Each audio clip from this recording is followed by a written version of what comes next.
Earlier this week, Immigration, Refugee, and Citizenship Minister Sean Fraser announced $212 million in new federal funding to pay for interim housing for asylum seekers. That includes about $97 million for Toronto, which has seen a 500% jump in the number of asylum seekers in its shelter system in the past 20 months. That sudden jump had forced many to sleep on the streets. However, Toronto Mayor Olivia Chow and Ontario Premier Doug Ford both say that's not enough. They have issued a joint statement stating that while the issue is most extreme in the city, it extends to communities across Ontario. The leaders say Toronto and Ontario will each contribute $6.7 million to a rent subsidy program and want Ottawa to add another $26.7 million to the program. Joining us now to discuss the issue is the Member of Parliament for Spadina-Fort York, Kevin Vuong. Thank you so much for joining us. Thanks for having me, Julie. To clarify for our viewers, what is the difference between a refugee and an asylum seeker? An asylum seeker, also known as a refugee claimant, is someone who's seeking our protection and seeking asylum in our country, but that's pending a decision by IRB or the Immigration and Refugee Board of Canada. So they haven't yet, their claim hasn't yet been approved, as opposed to a refugee who's had someone review their case and confirm that they are indeed a refugee. So you spent quite a bit of time speaking with and assisting these asylum seekers who were sleeping on the street.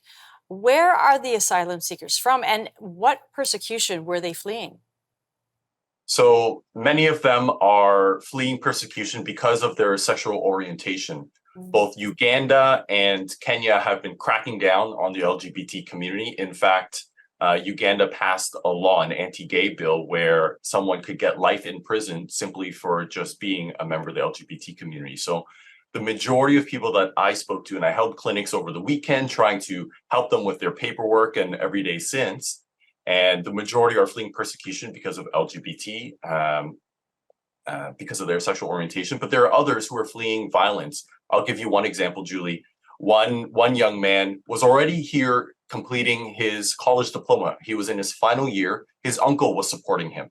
But because of violence back home, his uncle was tragically beheaded and killed.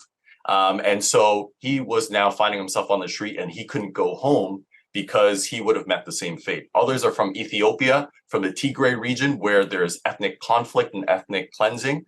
Also, again, people are fleeing violence just because, they happen to have been from the minority community or with the LGBT community.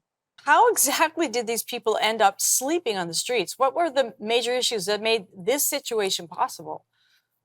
So I can tell you, Julie, back in March, when the federal government first released their budget, they had $0 allocated for refugee shelters, despite providing $70 million last year to the city of Toronto. That covered 98% of the city's refugee shelter costs, right? And I warned them in March, I warned them again in April and again in May. And despite those warnings, an intentional decision was made to provide no funding. And what we saw was a direct consequence of that decision made by the Liberal federal government. What is your reaction to the federal funding announcement, and how quickly can we find these people shelter? So that was an excellent positive first step. $97 million is key. Now, let's be honest here. It takes time from a process perspective for money from the federal treasury to make its way to the city.